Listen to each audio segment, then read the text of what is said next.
Hello and welcome to GuyLogicGaming. My name is Demko and this is Subnautica, brought to you by Unknown Worlds Entertainment. And oh boy, it's coming out of early access. After just over 3 years in early access, the underwater exploration survival game with a solid story and some very interesting ideas is coming to grace us on PC in its full, complete state. And is there a lot to talk about? This review is going to be deep and long, as I've had a ton of hours over the last 3 years with the game to give you my opinions. Important thing to note before we dive into options and gameplay is that I am only looking at the desktop variant of Subnautica and not the VR version designed for Oculus Rift. I have no idea if it runs well, I have no idea if the performance is acceptable, I have no idea if the UI and movement work. All I know is it's available and you're gonna have to find that out through someone else that will review the VR version. This is for the desktop version played with keyboard and mouse. That said, the underwater world of Subnautica has a few options available, and with the last eye candy update, they have expanded them a bit. The two most important ones are obviously the display resolution, full screen VSync, as well as switching of display. This is something I always like to see. Field of view goes from 40 to 90. Why you would play at a field of view of 40 is beyond me, but 90 is perfectly acceptable. 4 sound sliders for master, music, voice, and ambient volume. All of that is pretty damn good overall. No real complaints, and all in all, this is just a solid set of general options. But if you head to graphics, you're gonna see a few more additional options here, and the one I would have liked to see here that I don't see is a colorblind mode or additional AA options. With just FXAA or TAA available, and not really that impressive. And with bloom, lens blur, depth of field, sure, it's great, but you also have motion blur quality, which yes, you can turn off, but it doesn't explain much else. And that said, even if you go into more nitty-gritty details of the critique, the details, is that texture details, is that general details, is that render details, doesn't really shade. And the color grading is also a little bit weird with the various different colors the game offers. I do strongly urge you though to play on Filmic, because I feel that provides the deepest and most enjoyable experience with the atmospheric style of the game. Keyboard has fully rebindable keys, which is absolutely fine. No real complaints here. Then you have some troubleshooting options you can play with. All in all, not the worst options menu, but then again, not the most amazing one either. More options would have been nice here for more granularity, more options in terms of graphics detail, more options in terms of render distance, more options to reduce pop-in and stuttering here and there. That said, we're gonna go ahead, dive into gameplay and talk about everything and anything related to that part. Now, diving into gameplay, before you ever even get started, Subnautica already says that you have to pick and choose what kind of game you want to experience. And there are two main flavors. The one is survival and the other is pure story focus that disables most of the survival aspects of the game. Now, obviously, survival mode has a hardcore mode, which is a permadeath mode that if you die, you have to restart from scratch, for those that want a little bit more excitement in their experience. But those are your two essential flavors. One where survival is something you have to work towards for your food and water supplies, and another where it's more of a suggestion than anything else and you're just playing for the story. That doesn't mean there is no story in survival. The game content is still the same and fully available. The game also has a creator mode, which disables all sorts of things, including the story and the exploration and all the unlocking mechanics for gear, and you can just play around with building habitats and bases and all that stuff. So what then is the game, really? I mentioned a survival experience, I mentioned a story experience, I mentioned habitat building and exploration. What is the core of the game? And the reality is that all of them are to a lesser or greater extent. And that is something that many games try to do, especially in the survival genre, and very, very few ever accomplish to any reasonable degree of fun and enjoyable progression that isn't a sloggy grind. Thankfully, Subnautica does a superb job of melding story progression, tech progression, and habitat progression as you go into further tech tiers and further levels, exploration of new biomes and areas of the map as you progress through the game, and all of that with a nice amazing sense of atmosphere, story, and tension all entwined together. Now granted, the game has been in early access for over 3 years. 3 years and a month to be exact, nearly to the day since it launched in early access and is coming out to full release. So the developers have had a lot of time to fine-tune the game and see about consumer feedback from their player base. And they've had a ton of it. They've been very transparent in the development cycle, and that is the very first thing I want to touch on before I actually go into the way the game interacts with various objects. Originally, the game just launched with a basic idea of build a habitat, explore the world, get cool tech, and just survive. Slowly but surely, story elements came into focus and more aspects were added. But many of these were added in incomplete states or really badly implemented. A good example is the big Cyclops submarine. It's a 40-foot submarine that you can dive into up to 1700 meters depth that got implemented and was basically just an attraction point for every creature on the planet to come on ahead and attack it and destroy your hard work. Revamps across the board for this vessel resulted in a much nicer experience for players everywhere. The developers have taken these pieces of feedback, incorporated them in solid updates over those 3 years, and while updates have been slow at times, several months in between major updates on occasion, end result is that Subnautica is a complete, coherent, very solid experience. In fact, it is my favorite survival exploration game to date. And part of that is because the game is also single player. There is no multiplayer support, there is no option for multiplayer, there is no talk about multiplayer post-launch. The game is fully single player, and that allows the developers to do a few really interesting things that other games like Ark and the like really can't do. So let me go ahead and dive into the story and the way the game unfolds first. A large part of this game is you crash landing on a planet with your ship, and you find yourself in the escape pod. It's on fire, you have to remove the fire first, and the game then tells you, hey, you're on an alien planet, good luck, there's fish below you, maybe you can cook some up to eat them because you're really getting hungry and thirsty at this point. So your first mission, even from the get-go, if you're playing the regular recommended mode, is to dive into the water and start scanning fish, start grabbing fish with your bare hands, coming up for air because you don't have an oxygen tank, so you can just dive for 75 seconds depending on the depth you're diving to, and you're sort of already experiencing what the game wants you to do. You'll grab a fish, go back to your escape pod, and the game will then tell you, okay, now you can cook this fish and eat it. As you progress in this very simple manner, this very tutorial-esque method, you'll get some resources, you'll craft a few items, and soon after, the game will start giving you options of repairing your radio. As soon as your radio is repaired, the game deems you are ready and set to get the first story segments, and other life pods will come into play. These are going to provide technology. As you progress with their technology as well, you'll dive deeper, go further into areas away from your fallen craft, find new areas, and as you find these new areas, through a very natural progression in difficulty and available technology, you come to a point where story progress triggers the next event. You get to an alien site, you get to an alien base, you get alien technology to scan, you come across various different things that happen. And everything is very hands-off and yet very well tied together, because the game allows you, theoretically, to go to an alien location. You can go in there, you can do whatever you want, and you'll get clues regarding the things you would have found there.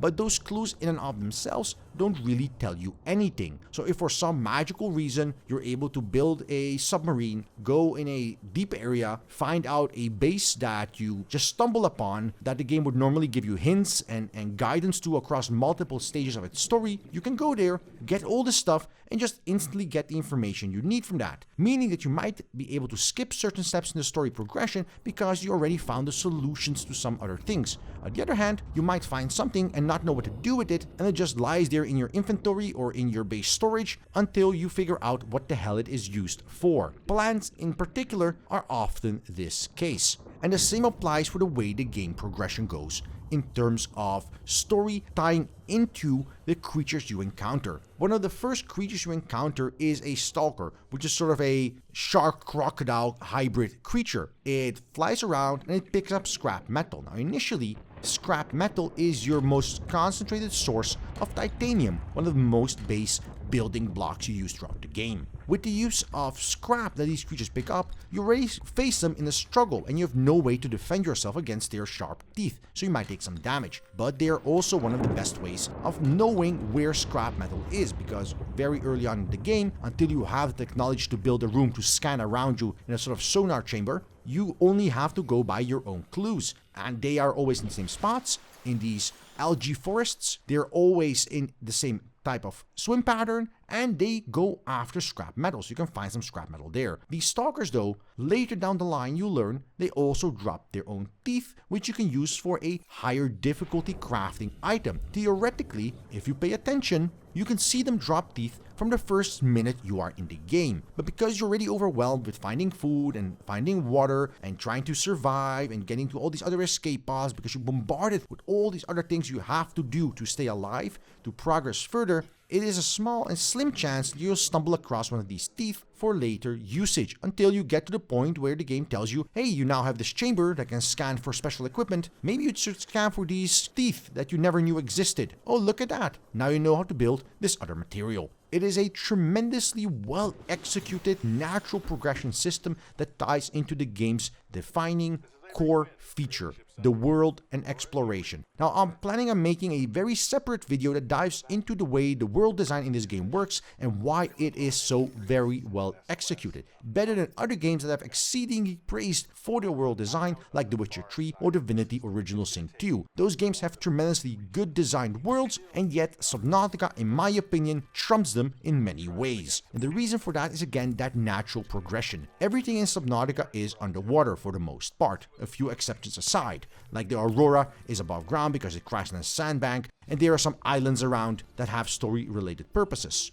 that you can find through a variety of means yet again. And this is the core trick. Large parts of the map are easily accessible to you. If you want to just swim in a single direction, you could get to the other side of the map, stumble across a very rare resource, or stumble across a wreck from the Aurora's core components and find high-tier equipment there. Or, more likely, you'll run across a big-ass fish that will eat your face off. So this balance of going very far away, finding out new cool stuff, and the need to go back to your base, your escape pod, or whatever habitat you've built, or your submarine if you're down that stage, to get some food, get some water in you because you don't want to carry that in your inventory because you want to pick up resources or rare materials or story bits. Always this balance slowly expands the circle you're comfortable in exploring, up until the very late game where you have your big Cyclops submarine and you have your prawn suit, which is a sort of mecha suit inside of it, and you don't really even care about going back to your main base because your Cyclops will deal with most things just fine, including growing of food and water inside of a big-ass submarine.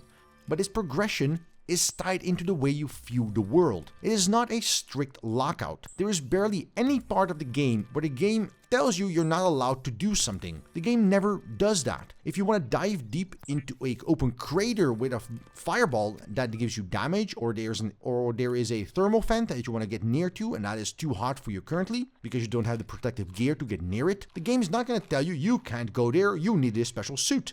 No, all it's going to do is tell you, hey, listen, it's getting hot here. You're going to getting damage from this. Are you sure you want to dive into this open thermal vent to get that little bit of gold? And the decision is up to you. Do you want to risk diving into a cave and not knowing for sure if you can get out on time before you suffocate? Because maybe there are some rarer resources or some higher tier resources such as gold, silver, lead, or the like in those caves, even in the starting areas? Do you dive into a cave at the very start knowing you don't have a flashlight or knowing you don't have spare batteries if the flashlight runs out of power? All these decisions you have to weigh and make. And as your confidence and your influence and your capabilities of diving and doing grow with gear and technology available, you go deeper and further out. So initially, you are in the safe shallows, which is the biome you start in, and you slowly expand to various reefs and the like. But even in these safe shallows, there are caves that tie into deeper caves that again have their own sets of challenges that theoretically are early game caves, but because they require you to spend a long time underwater, they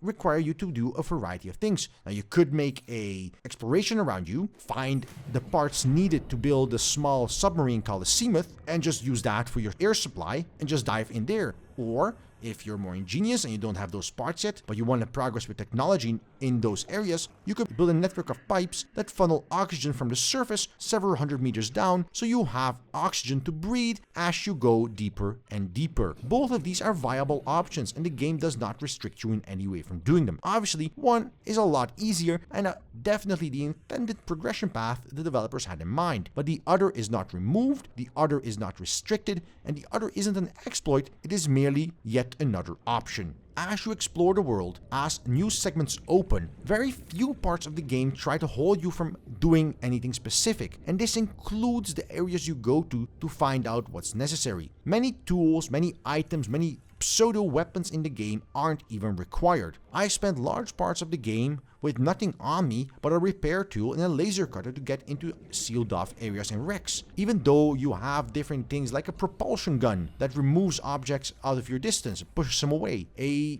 gravity gun that allows you to move objects, a stasis gun that allows you to freeze things in a stasis so they don't hurt you, like fish and the like. I didn't really need those, I felt, so I did without them. I'd use my submarine, I used my Cyclops or my Seamoth or my Prawn when I had those, or I just run away and sort of circle around if I needed to. That way I had more space in my inventory for more exploration and the like. So all in all, the main core component of the game, and again, I'm planning on making a very in-depth video on this, so watch out for that on the channel in the next couple of days. The world design of this game is the core and central tenet how everything expands outward, because every step of the way you unlock new technology, and that technology not only enables you to go to the next step in depth, next step in complexity, next step in challenge, but it also allows you to learn new things about the areas you were already in and find out about new uses for things you might already have access to. A very well-designed world that ties into everything related to it. So we already talked about story a little bit, and as the story progresses, you need to go deeper and further in the world. And again, this hand-in-hand aspect of more expansion in the map, more expansion in the game design world, all in all combines to a very simple yet very interesting duality, where every step of the way you learn new things about what happened, and every step of the way you find new technologies that enable you to progress further. And yet the world is open. You're allowed to explore, to expand, to build as you like. You could spend 20, 30, 40 hours of the game doing nothing but building habitats, farming fungi on your underwater farms, and capturing fish to put in your aquarium. Or hell, even going so far as to breed fish to put in your aquarium, giving you a nice little pack of cuttlefish you can play fetch with. All in all, everything complements each other is the point I'm trying to make, and I hope I'm making it well. But not everything is perfect in my opinion. No matter how much I gush about the way the world design is put together and how everything ties together, I absolutely hate the exploration in this game in later stages because there is no map. There is no map you can learn to unlock. There is no map you can procedurally figure out as you travel through the world. There is no upgrade system that allows you to generate even a partial map. There is no map, which means you are heavily reliant on putting down beacons that sort of float in the location you want them to be in, so they give you an indication of what is where. And these beacons are initially fine. Initially, you're in the safe shallows, you may do a cave or two, you may find a wreck or two, and you can mark these with a beacon, give them a nice little name, give them one of 5 colors that are available, and you can turn them off if you don't need them. But later down the line, when you're going across half the map trying to find rare resources that only grow in one particular area, or you're marking pathways in deep underwater caverns and tunnels into the lava pits of everything and anything, you start to need double dozens numbers of beacons just to figure out where the fuck everything is. And the game is obtuse as hell when that happens.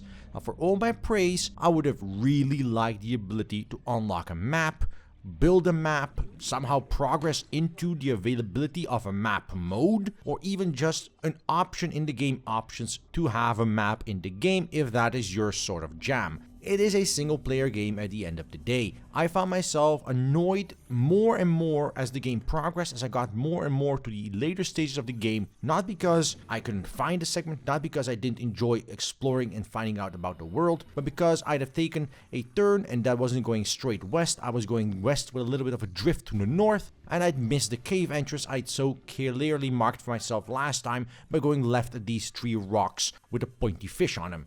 And that is a frustrating experience that mostly just wastes time. This is not a deterrent to the way the game cohesion and the world works. It is simply a statement to the fact that, well, navigating this world does tend to be a little bit annoying later down the line, especially when you have things like the Cyclops and the Seamoth and the Prawn Suit, these bigger submarines, these bigger units, these mech suits, and the game doesn't really let you know ahead of time whether or not you can even use them in a specific zone. A great example is the massive Cyclops submarine. If you enter the underground Lost River biome, which is about 1,000 meters deep, and you have to enter it through different areas in the game, there are segments of that you cannot get in with the Cyclops. You think, because that's the way it looks when you're diving under and you're looking at that, so you get out of your prawn suit or you get out of your Seamoth that you've upgraded to deal with this very high depth, and that's really it. If you have to traverse back to your main base, well, good luck. You either have your prawn suit with you, which cannot swim, which is really slow and cumbersome, or you have to wiggle your Cyclops back out through a cavernous system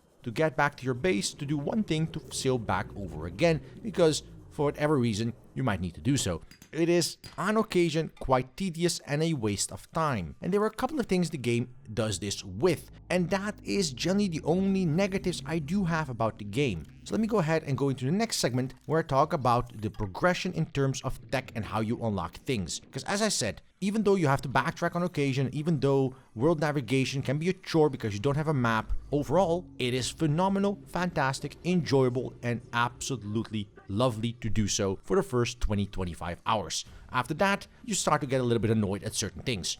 But it never gets annoying enough to be a deterrent, merely not as perfect as the first 20 hours were. That said, going into technology and how you progress with technology is also a very interesting idea, where yet again there are a few nitpicks I would like to bring forward. Now, first things first, when you land on the planet, you crash land, you only have the basic options to build certain things. So you can cook fish, build some basic materials like a suit, like some storage devices, like a battery, like a wiring kit. These basic materials you need to progress further. As you go and dive into the world, you unlock higher capacity air containers for diving, you'll unlock rebreather masks, you'll unlock diving suits that are radiation protected so you can get closer to the Aurora crash site, you'll unlock heat resistant diving suits, you'll unlock suits that filter water, preventing you from dying of thirst as easily. You unlock more and more and more, and you do so by primarily exploring the world and finding out wrecks. This has both a tremendous advantage and a major disadvantage. The big advantage is that as you progress further into the game, you naturally come across a variety of different things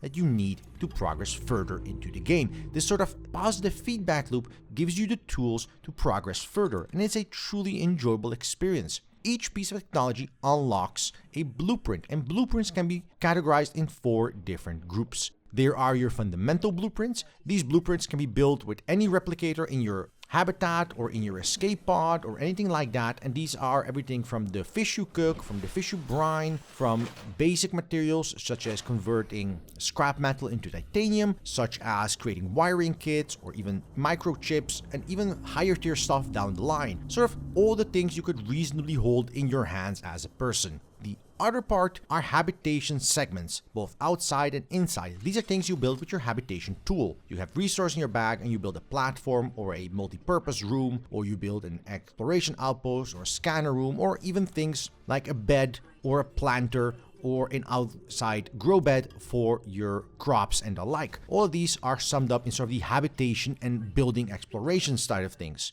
The third type are upgrades that you lock into from your multi-purpose upgrade tool, as well as specialized rooms. For example, the scanner room has upgrades specifically for the scanner, and the moon pool room, where you can dock your smaller submarines, that has upgrades specifically for those. And you have some other upgrades you can unlock with a specific unit as well. The fourth type of upgrade, those require special materials, and those require special technology you have to research. Now, they can still fall in those same 3 categories, but they are much harder to do because they are resource restricted. And this is where progression in terms of technology, progression in terms of habitat building comes into the progression with the story, as well as progression into the world exploration. Most buildings can be made with base resources, so a large part of the gameplay of Subnautica is exploring and getting these resources. Obviously, each of these resources takes a tile in your inventory, or multiple tiles depending on the resource or the type of thing you're picking up. Your resources does take space, and you need a stock of resources so you don't have to swim out to find new resources every single time you want to build something, especially the more rare resources. If you dive into an area where there's lots of them, and you dive deep into an area like 1,000 meters deep or 800 meters deep, you want to gather as much as you can so you can ship it back to your base and store it there for future projects or future endeavors. And this is absolutely fine. Where my annoyance here comes in a little bit is that some resources can only be found very deep. Resources you might already have a need for much earlier in the game. And this is where the game sort of starts locking you out of progression because you haven't progressed far enough into the game world, or you've already progressed as far as the story allows you to without going further into the game world, or vice versa. The game world doesn't allow you to explore further because you're not far enough in technology. While they go hand in hand, most of the time, if one of them locks out of the sort of lockstep synchronization the game is naturally designed around, for whatever reason, you end up missing on a lot of things and just getting a very subpar experience in those moments. Now, this isn't always the case, but for me in particular, I had two scenarios where I was desperately looking for the heat-resistant suit to go into the very deep lava pit areas, and I couldn't find it. I'd explored every wreck I knew of. I'd gone out and sought across every square inch of the ocean for new wrecks. At the end, I gave up and went to a Wikipedia site for Subnautica to look up where the hell this suit could be found, and I found another wreck somewhere far off in a corner where it had that specific suit that enabled me to go deeper and swim in hotter temperatures.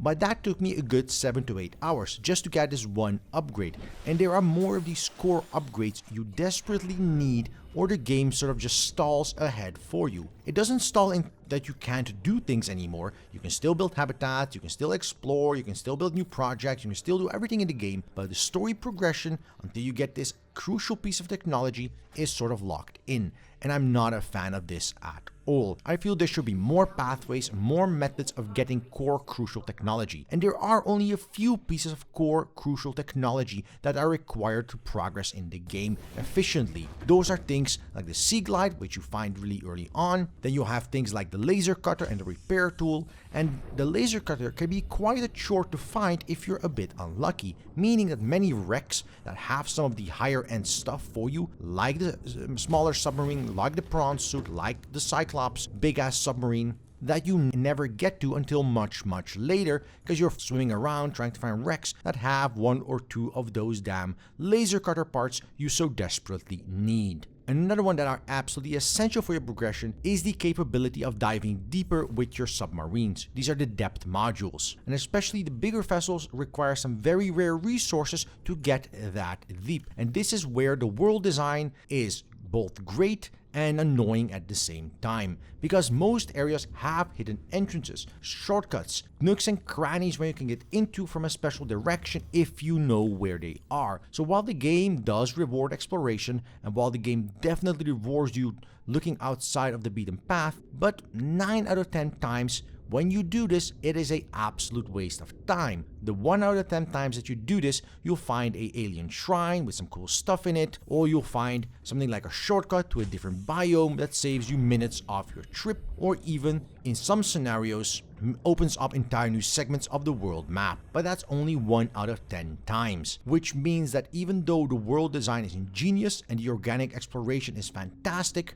the shortcuts and your ability to progress in them as the game goes on, and you can lose this sort of lockstep in between story, world exploration, and available technology is lost. And this is not a big glaring flaw in the title. In fact, it is a little bit nitpicky in many situations, because in my first playthrough, I had a lot of trouble of finding the laser cutter tool. I spent a large amount of time on it. In my second playthrough, I found it within the first hour, where realistically, you might need that tool efficiently only 2, 3, 4 hours into the gameplay. Now, this may be because I had a little bit more experience of what the game expected of me, and I didn't waste as much time doing side stuff, but nonetheless, there is a little bit of luck involved in where you explore, where you swim, and what random resources or blueprints you find in those areas. Among all of these things are also data banks, because most of the things you find, you scan and you get either a part of a blueprint or you get the whole and you're done. The data boxes have the higher end technologies. Most of the upgrades, such as depth meters, such as thermal reactors for your Cyclops, are found in these data banks, and these data banks are generally only found in or near large wrecks, which there are only a few of in the game, and they're pretty spread out. The game, though, never gives you any indication as to where they are. There is no way for you to go out and about and find them in a concentrated search. It is accidental.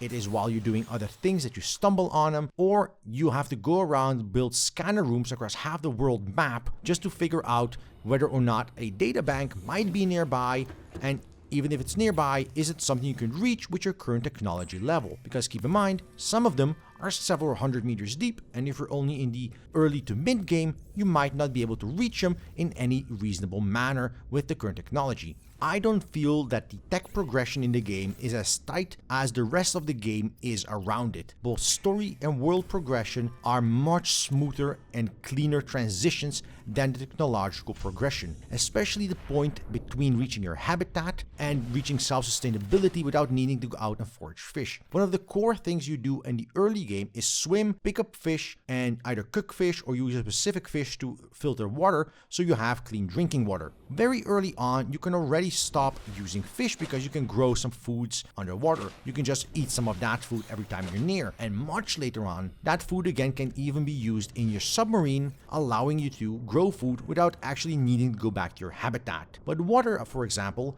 you're going to be refining water for a very long time unless you luckily come across the still suit, which distills water from your sweat while you're swimming and gets you fresh drinking water while you're on the way, or you come across a water filtration station. So all in all, this lock step is sort of missed in this regard. But between those two steps and getting, for example, sustained energy for your base, there are again 3 more steps.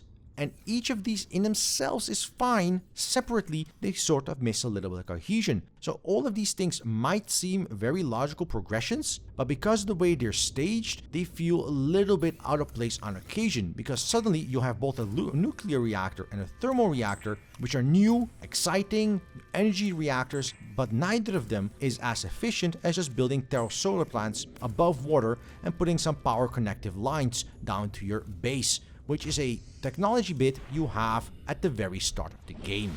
So I do feel the developers have some balancing work and some pacing work here left to do in some regards. Now, technology aside and world exploration aside, I want to touch upon the last part of the game, which I've avoided up to this point. And that is not just completeness of product, but quality of product. I am having an immense amount of fun with Subnautica. I've put about 50 hours into the game in the last couple of weeks. Most of that I have streamed even for your enjoyment. And it has been tremendous fun unlocking new technology, unlocking new parts of the map, unlocking new parts of the story. It is amazingly fun. Yet across all of that, I have come across a staggering amount of bugs, both minor and major, an insane amount of unoptimized areas and biomes that have stutters, frame drops, overall loading spikes, transition issues, even world map pieces that never load in and pop in and the like. Even though the developers are doing a lot of work on fixing these, even between updates that they are not even announcing but just pushing to Steam every day in these last few days before release, yet still I come across major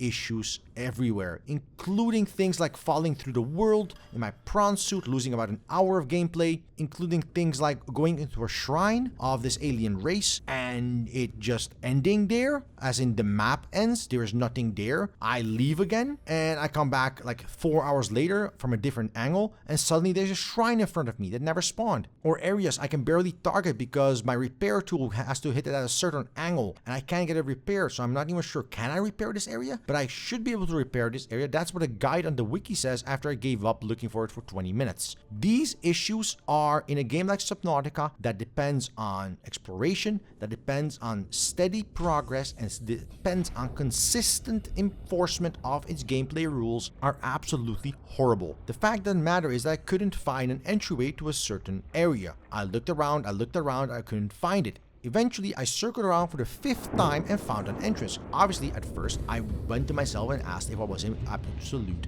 idiot for missing it the first 4 times around that very same segment of hull. But looking back at the VOD of the stream, it wasn't there the first 4 times. So what the hell, game? Where was my entrance the first 4 times I swam around your damn wreck? That is a bug, plain and simple. And if I wasn't as persistent as I am, if I wasn't as sure that there had to be an entrance to that wreck somewhere, I would have walked away, probably never gotten back to that wreck because it didn't have any stuff for me in there, and I would have missed out on 2 crucial bits of technology which I desperately needed later on in the game. So I do hope the developers still spend a tremendous amount of time updating the game after release, and they've said they're going to do that, but I desperately feel the game needs it very much so, especially in the bug department. Now, performance-wise, again, the early game and the mid game are stable and smooth, no issues, 60 FPS, 1080p max graphics, everything looks and feels fantastic. But when you get to the deeper areas, when you get to around 600 meters deep, 800 meters deep, and these more later game zones, evidently the developers haven't spent as much time or focus on those during these last few weeks and months of development and polish, because there suddenly you get frame drops, you get loading stutters, you get creatures that appear out of nowhere that you should have either heard, seen, or noticed beforehand and just attack your ship out of the blue in essence. This part, which is what I noticed in the last 5 to 10 hours of gameplay, which is literally the last stretches of the game in terms of story and in terms of map, really put the damper in my enjoyment. Now, I'm not saying they're bad parts. Overall, all the content was fantastic, and the times I encountered bugs, while frustrating and annoying, didn't take away from the very good content, the very good world. But nonetheless, they are there. And there are arguments to be made that a bug like the one that you fall through the world and lose hours and hours upon gameplay if you forget to save because the game doesn't autosave, really absolutely suck and drain the enjoyment out of a title like this. Especially with, as I mentioned, not having a map, having to figure out from memory where you left off in a segment you may not even remember going to properly. Maybe you were in a cave system. There's a lot of reasons why in a game like Subnautica, a survival exploration game, bugs in the survival or the exploration in particular are horrible things to have, and they should not be in there because they not only annoy in terms of bugs, but they actively destroy the enjoyment of the exploration experience more so than many other games that might face similar issues in other genres. Coming to a full circle for Subnautica, it has an excellent story that will take you between 30 and 40 hours. It has a phenomenal world with a diverse set of characters, a diverse set of creatures, biomes. Across the board, the game looks beautiful, and you should experience every inch of it, from the 10-meter deep little glowfish to 1,500 meat pools of glowing lava. Everything looks great, everything feels great, the atmosphere across the board is phenomenal in every biome, in every part of the game, and as you dive deeper, holy hell, do some areas get exceedingly creepy and haunting and scary, even in your 40-foot submarine that could probably kill a dragon trying to attack it from some direction. All in all combined, the tech progression is mostly good, but has a few sore spots if you can't find the necessary tech you need, which will star your gameplay progression. The biggest issue with the game, though, is its PC performance. Again, this is just looking at the desktop version. I have no idea if the VR version is better or worse, though honestly, I can't imagine it being much better, as VR is even more demanding than your regular desktop experience. Subnautica is a fantastic single-player survival exploration game of swimming with the fishes, and unlike Abzu that was just pretty to look at, this thing will scare you to hell and back if you come across a big, badass ocean dragon trying to chew on your submarine at 1,000 meters deep, where you know that if that sub dies, you ain't gonna survive to the surface before your oxygen runs out. It's dark, it's claustrophobic, it's atmospheric, it is fantastic. And in the meantime, you can make pretty grasslands, growing crops underwater. Maybe you'll grow some mushrooms. They apparently can be used to make battery acid. Who knew? All in all, Subnautica is coming out of early access 3 years and 1 month after its introduction in December of 2014 on January 23rd for the price of 22 euros or your regional equivalent.